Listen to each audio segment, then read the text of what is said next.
Welcome to Watershed Weekly, Episode 7, Slugs.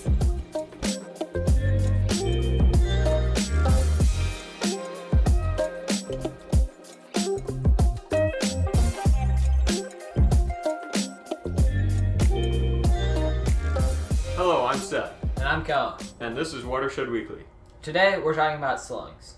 So you might have seen them in the street, in the forest, and pretty much all over, especially this time of year. But we're going to be talking about the slugs we most commonly see around Southeast. Typically the gray garden slug and the black slug. But most of these facts we've compiled pretty much apply to all types of slugs.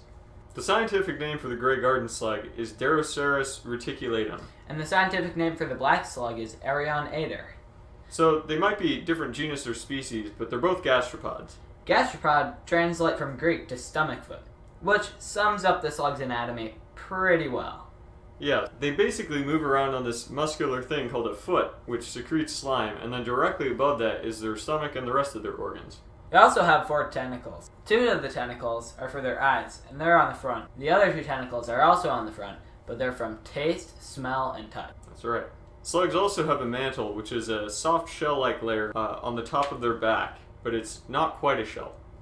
After hearing about the anatomy of a slug, you might be wondering why they don't have shells like snails. And there are a couple of reasons for that. The first reason is that they're fundamentally different creatures. That's right. Some slugs may have internal shells or soft outer shells, but you'll never see a slug with a harder calcified external shell like snails do. Another reason why slugs don't have shells is because they wouldn't be able to burrow and they wouldn't be able to hide as well. With shells, slugs would also be considerably slower and more susceptible to southeast predators that could easily break through it and eat them. They would also need a big source of calcium in their diet to maintain the shell. Moving on to their life cycle, slugs are born from eggs. The average slug can lay up to 150 eggs every 2 to 3 weeks. Each clutch is generally 20 to 50 eggs. After being planted in moist soil, the eggs take around 27 days to hatch. 9 months after they hatch, the slugs will be ready to produce eggs of their own. Slugs are hermaphrodites, meaning that one slug could produce its own fertilized eggs if necessary. But generally, they tend to find a mate. Slugs are most active when the weather is warm and wet. Here in Southeast, that generally means in the summer months.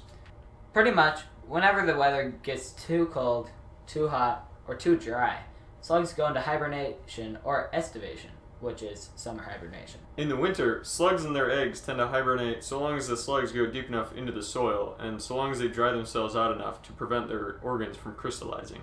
Most slugs tend to thrive just after a rainstorm, after plants are watered, or whenever the air humidity is more than 65%. They might seem more active when the air is getting drier or cooler, but that's just because they're rushing to find shelter or a good place to hibernate. As a hard pivot, what are some benefits to the environment? Well, they help the environment by eating dead and decomposing materials to turn them into earthy fertilizer, and they also help distribute seeds and spores. In ancient times, their slime was sometimes used to lubricate cart axles and wheels. So we like to say all these nice things about slugs to make them seem useful or friendly, but it's the opinion of many gardeners and farmers alike that slugs are pests.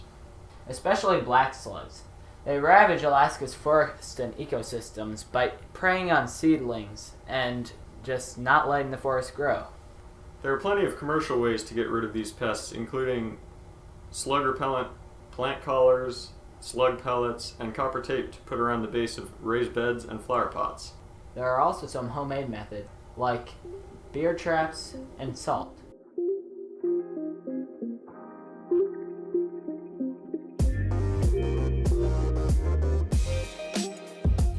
This week's episode was written and narrated by Seth and Koa from Mr. Van Wy's outdoor English class at the Haynes School.